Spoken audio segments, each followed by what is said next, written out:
We're visiting St. Petersburg, Russia, and we're taking you out into the countryside to the beautiful Palace of Peter and also the Palace of Catherine.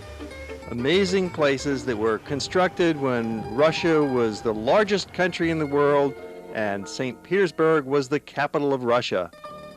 It's not the capital anymore, but Russia is still the world's largest country even after the breakup of the Soviet Union. So there is a lot of strength and power and wealth, and much of it is on display here in St. Petersburg. It's a large urban metropolis. There's a big subway system. There's a big, massive bus system, articulated electric buses getting the workers around. There's not a lot of private cars here yet. There's not a lot of private wealth, but this is a city and a country that is growing and changing every day, it seems. It's a very fascinating place to visit, especially concentrating here in St. Petersburg, which is still the cultural capital of the country. Trolleys mix with pedestrians and cars, trucks, and buses in streets that could use a little bit of a patch-up. It's a city of contrasts.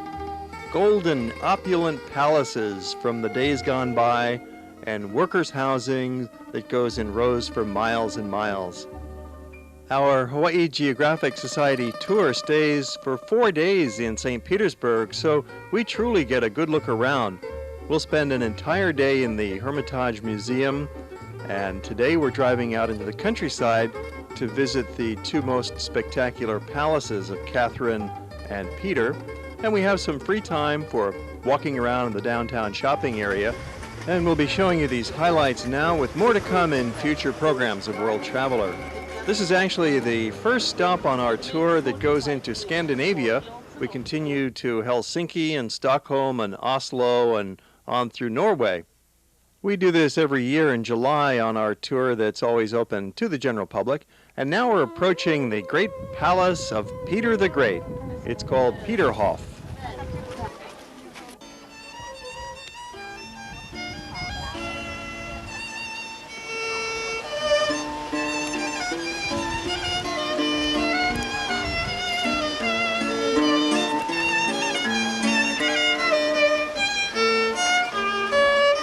Such a delightful welcome to these incredible grounds.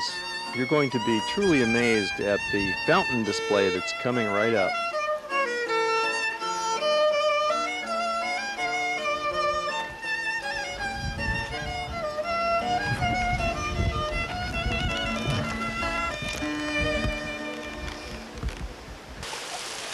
We're very fortunate to have as our guide Olga Abramova. She's one of the premier tour guides in Russia, and she's involved in many aspects of the travel business and is quite the expert on Russian history, art history, culture history, and that's important when you're in St. Petersburg because it is a city of great culture.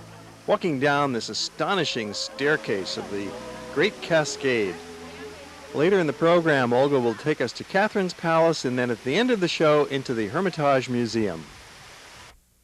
We will make several stops around this cascade because it's considered to be one of the world's most beautiful.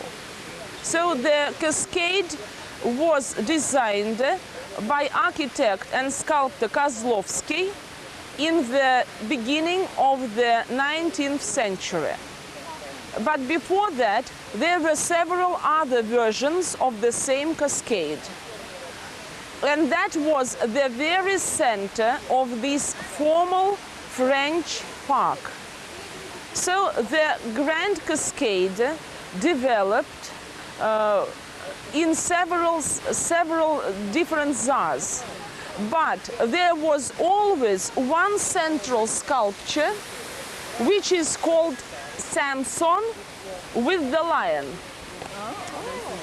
So the thing is that this sculpture is very symbolic. Samson, in the reign of Peter the Great, was symbolizing the Russian Tsar. In many Russian books and articles, Peter the Great was shown as Samson. And the lion was in the Swedish coat of arms. So Samson tearing apart the lion's mouth is Russia defeating Sweden in the Northern War. And everything in this cascade is allegoric. And so one more example of allegoric portraiture here is when you go uphill, you will see Perseus having the head of Medusa the Gorgon, the mythological character. So Perseus has the face of Peter the Great, and Medusa the Gorgon, with snakes instead of hair, has the face of Charles XII. Oh my. And so this is all around in this cascade. It shows Peter's victory. Now the cascade had very dramatic history during World War II. All this area was occupied by the Germans. And on our way to Catherine's palace, we will make a short stop at the Victory Square and see the war memorial dedicated to the defenders of the Leningrad during the siege. So this park was all destroyed, the palace was set on fire, and there were only shells of walls that survived the war. While in the city the museums were destroyed by bombs, here it would be fire, and also the items were looted by the Germans. And so what happened after the war? They decided to preserve this beautiful monument of history and art. So the sculptures were all lost. They are all gilded bronze sculptures. The Germans took them off their cascades and melted to arms. They needed bronze badly for their military industry, and so all the sculptures were destroyed. So after the war, they used photographs and archives to do the as close restoration of the original as could be done. So now what we will do, you see how gradually the fountains start working, because it's the water pressure which first comes to the pipe of the Samson, and the water goes from the lion's mouth here, and then they started the cascade on the right and then on the left. But it's one source of water, and the water comes from the highlands, some 14 miles from here. They have the hills 70 meters above the sea level. So from there, the water, even in Peter's days, it was taken by the underground pipes to this cascade, and the gravity pushed it that high. So no pumps are used, compared to the parks in Versailles, where the water is piped. And that is why one of the Louis kings in his letter wrote that my water in the fountains is more expensive than my wine. So much energy it took them to pump the water. And there it was only playing for several hours a week. Here they play all the day round and at night, and it's not really expensive. So they arranged it also symmetrically. The Grand Cascade is uphill. The canal is called the Sea Canal, connecting the palace with the sea. And the canal was dug for their construction purposes, because by sea they were bringing the construction materials to build the palace. And later they made the canal just a very beautiful scenery. Now the fountains are everywhere, but they are not in one tiny square. You should walk and walk to see a fountain. So this will give you some idea of the arrangement here. But each of the areas of the park has its own compositional center. So this is what we call French regular park, with the symmetrical composition and everything arranged in territory after territory. So what we will do now, we will walk along the Sea Canal, come to the palace of Peter the Great, and then we go uphill different way. So this will be around, and we come back to the same platform, okay? Okay, now please follow me to see more fountains. Some are very tiny, like this one on your left, which is the dog chasing the duck. The dog chasing the duck. So altogether, the park has about 170 fountains, and the Cascade is considered to be one fountain. Okay, how many major fountains? There's The major fountains are three cascades. The Grand Cascade, which is in the center. Then further, about as much distance as we are passing now, would be the Golden Mountain Cascade. And we are going now to the cascade which is called the Chessboard Cascade, another cascade. We want you to see as many major things as possible. Okay, so we'll see two of the Three cascades and about 15 fountains along the way out of 170. But these are the historic fountains, and I'm sure that will be of good memory for everybody.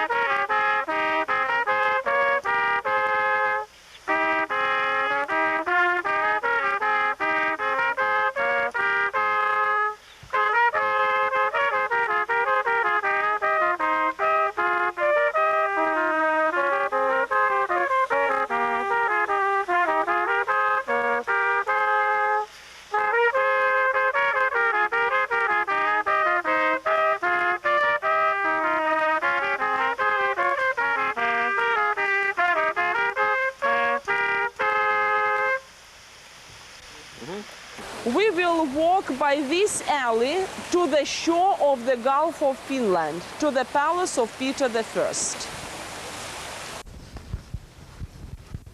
So this is the Gulf of Finland, and from here you see St. Petersburg. Tsar Peter had a small palace built in the Dutch style on this scenic point, and he enjoyed coming here for the peace and solitude, away from the hustle and bustle of the more formal court of St. Petersburg. They brought real bricks from Holland, and for the cement they used egg yolk to make it very lasting. So now we will walk around this palace and into the courtyard, which is really pretty and has more fountains.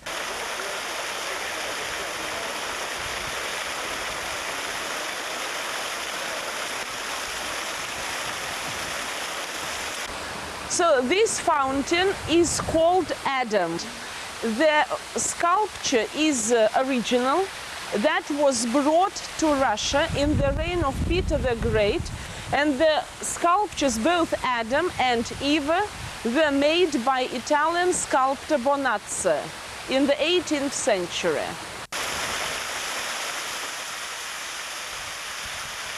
This is one of the trick fountains which Peter the Great loved, because the illusion which you receive here is that the starting mechanism is in one of the pebble stones. You know, but to a more sophisticated and experienced viewer, it would be the man who is sitting behind, who is pressing the button, you know. But it's fun with the children, they really believe in the stone, and it's fun to watch how they are looking for that.